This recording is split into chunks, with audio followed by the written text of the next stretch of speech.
مرحبا، يسعد لي أوقاتكم وأيامكم جميعا يا رب. بتمنى الجميع يكون بخير وسلامة وين ما تكونوا يا رب. اليوم رجعت لكم فيديو جديد، بتمنى يا رب ينال إعجابكم. قبل ما نبلش بتمنى لا تنسوا تشتركوا بالقناة وتفعلوا زر الجرس ليوصلكم كل شي جديد، وتحطوا كمان لايك. هلا خلينا نبلش بالأكلة. اليوم رح نعمل دبابيس الدجاج مع البطاطا. أنا عندي هون بطاطا، طبعا البطاطا حسب الرغبة والكمية. أنا رح أحط هدولي، وعندي كمان هون دبابيس الدجاج.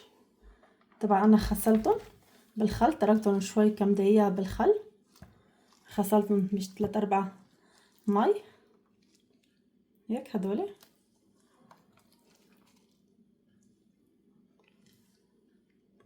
هلا اكيد اول خطوة رح نبلش نقطع البطاطا. اكيد البطاطا حسب الرغبة فيكم تعطوها كيف ما بدكم. انا رح اقطعها بشكل دائري هيك بهذا الشكل، لا يكون كتير سميك ولا رقيق، هيك بهذا الشكل. طبعا انا بعرف اغلب الناس بتعرف تطبخ هالطبخة، بس انا حبيت هيك اجرب طريقتكم معي. البهارات اللي انا بحطها شو ببهر الاكلة. هلا هيك خليني اقطع كل البطاطا بهذا الشكل الدائري وبرجع لكم. وهلا انا بعد ما فرمت البطاطا كلياتهم، عندي هون 4 بصلات، رح افرمهم هيك بهذا الشكل على الطول. هلا بتدوب فيه البصل مع البطاطا والفروش وكتير بيطلع طيب. اذا بتحبوا كمان فيكم تكتروا نسا اكتر. هلا هيك بهذا الشكل كمان خليني افرم البصل كلياته.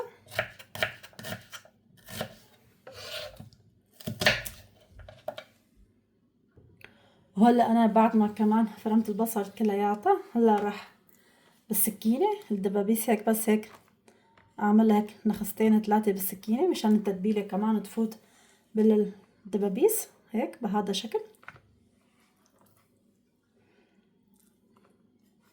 خليني اسقبها كلياتها وبرجع لكم. هلا هيك بهذا الشكل كمان بعد ما سقبت الفخات كلياتها، عندي هون البصل والبطاطا، رح اضيف كمان عليهم الفخات بهذا الشكل. دبوس لان انا ما عامل فخات كامل، هالمرة حبيت اعمل هيك دبوس. وهلا هون هيك بهذا الشكل بعد ما كمان ضربت بالسكينة هيك الدبابيس، سقبتهم هيك كل وحدة هيك سقبتين 3. عندي هون مثل ما شايفين البطاطا والبصل والدبابيس صار عندي هلا جاهز. رح نضيف هلا البهارات. هلا انا بستعمل هدول البهارات كتير بيطلع طيب. عندي هون معلقة ونص من الملح، عندي معلقة كبيرة من الكزبرة، نص معلقة من الفلفل الحمراء البابريكا، نص معلقة من بهار اسود، ونص معلقة من الكاري، ونص معلقة من الزنجبيل. هدول هن البهارات اللي انا رح استخدمهم. رح احط هلا هدول هن،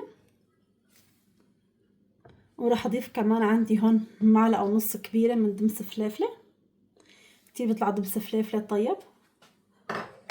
وراح نضيف شوية زيت، ما راح نكتر كتير لانه هلا كمان الدبوس الجلدة تبعها كمان بتعطي دهنة. راح احط لها شوية كمان مي، راح نحط تقريبا هيك قد هيك نص كاسة شاي زيت.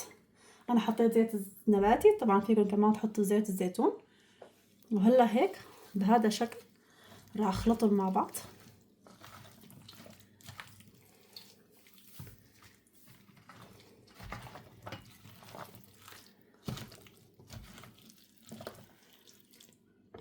هلا هيك بهذا الشكل بعد ما خلطت البطاطا مع الدبوس كتير منيح، صفيتهم هيك بهذا الشكل، صفيت تحته بطاطا والدبابيس كمان هيك بالفوق بهذا الشكل. انا عندي هون كاسة من المي، رح نضيف هلا الكاسة من المي. وانا عندي هون فليفلة الحمراء والخضراء ملونة هيك، حابة هيك احط هيك كم فليفلة بهذا الشكل ليعطيني هيك موديل حلو. اللون كمان طعمة الفليفلة كمان المشوية بالفرن تطلع كتير طيبة. هلا هيك بهذا الشكل بكون صارت صينيتنا جاهزة ندخلها للفرن بهذا الشكل.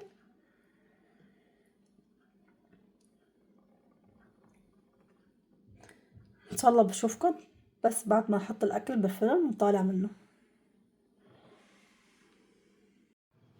وهلا تقريبا الاكل ساعة بالفرن، تقريبا صار 3/4 الاستواء. رح اعمل هلا صحن سلطة طيبة جنبه. بصراحة فتحت البراد شوفي عندي هيك خضرة هيك لونه حلو، حبيت هيك اعمل صحن خضرة مشكلة.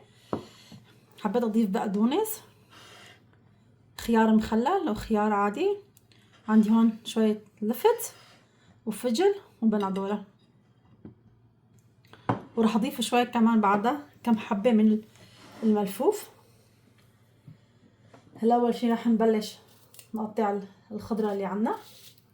بلش اول شي بالخيار نقطعه للقطعة صغيرة. رح اعمل سلطة ناعمة لجنب الاكلات الفرن، الرز البطاطا هيك السلطة بصير جنبه طيب. هيك بهذا الشكل الناعم خليني افرم السلطة.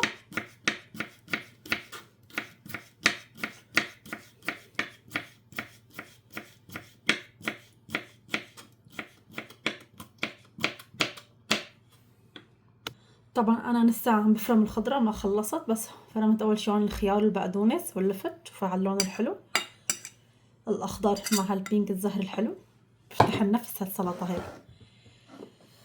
هلا عندي الفجل كمان نفس الشي رح نقسمه هيك لقطع صغيرة لمكعبات صغيرة.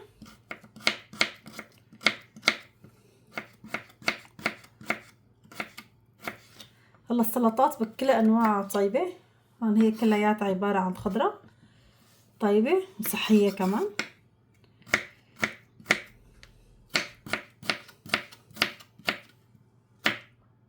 هلا وصلنا على البندورة. انا عندي هدول البندورة الكرزية الصغيرة، هدول طعمتهم كتير طيبة بالسلطة بصراحة، هن حامض. هلا اذا بدي اعمل سلطة خشنة بحطهم هيك او بقسمهم بس بالنص، بس حابة اعمل سلطة ناعمة مشان هيك رح افرم البندورة كمان ناعمة مثل الخضرة الباقية هيك بهذا الشكل. عندي هون كمان عندي الكبيس المخلل، حفرمه كمان نفس الشي ناعمة لمكعبات هيك بهذا الشكل.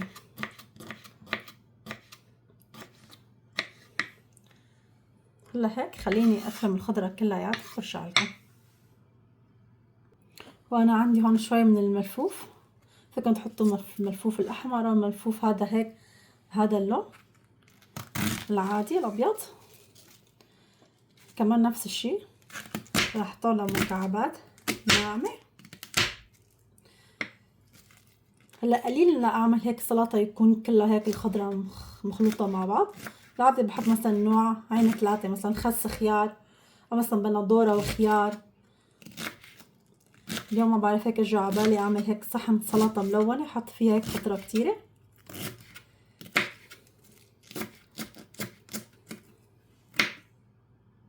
هلا انا هون كمان فرمت بصلة كمان ناعم، بصل صغير ناعم.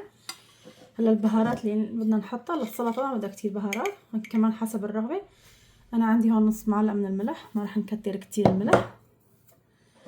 ورح نحط كمان نص معلقة من النعناع اليابس، ورح نحط شوية من البابريكا الفليفلة. هلا هالسلطة كمان حابة اضيف له سماق مطحون هيك ربع معلقة كمان سماق مطحون. هلا هي حسب الرغبة، اذا ما بتحبوها او مو موجود عندكم انا بلا سماق، بس بيطلع طيب هالسلطة هيك السماق مع اللفت والمخلل.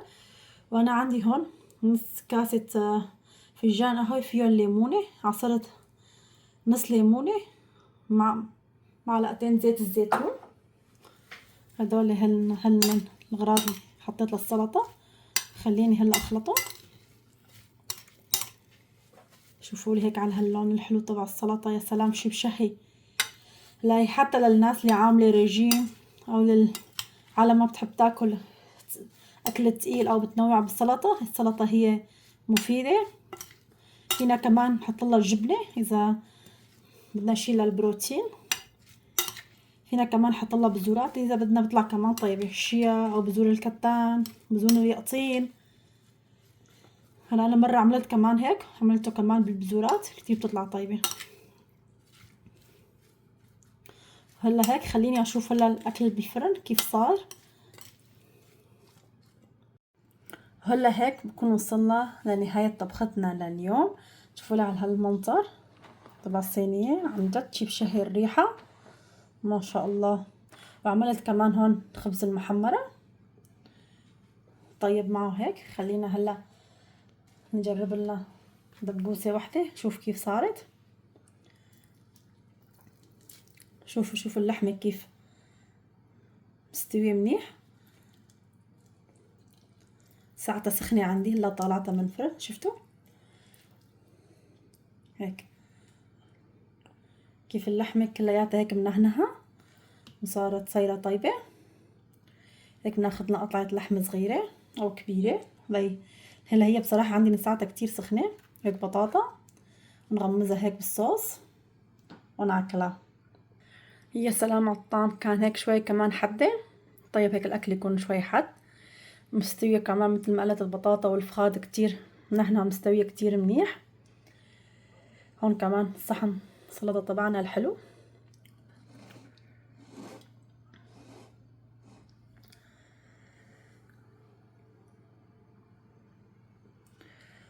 وهيك بكون وصلنا لنهاية الفيديو. بتمنى الفيديو ينال اعجابكم يا رب. لا تنسوا تشتركوا بالقناة وتفعلوا زر الجرس ليوصلكم كل شي جديد. بصراحة في عندي مشاهدين بس حتى المشاهدين ما عم يشتركوا، ما بعرف ليش. بتمنى ما تخجلوني تشتركوا بالقناة. وبدي اتشكر كل حدا عم يتفاعل بالقناة سواء بلايك تعليق اشتراك. بدي اتشكر كل حدا. وان شاء الله بشوفكم في فيديوهات جديدة. دمتم بخير. باي.